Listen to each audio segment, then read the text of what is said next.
I am the Tofu Golem. Please enjoy the video.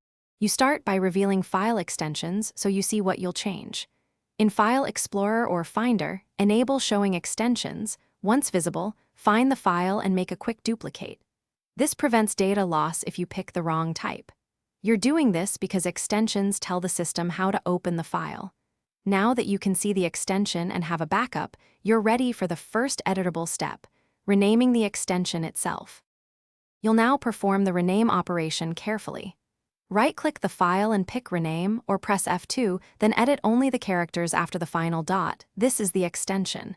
For example, change TXT to MD or JPG to PNG depending on your need.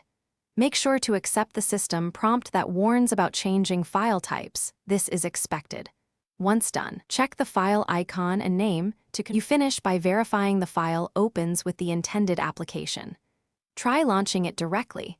If the app rejects it, restore your backup and try another extension or convert the file using a proper converter. Make sure the file's internal format actually matches the new extension, because renaming alone doesn't convert data.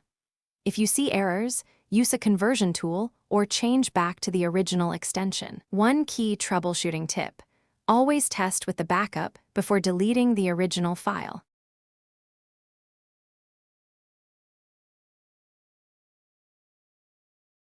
Thanks for watching.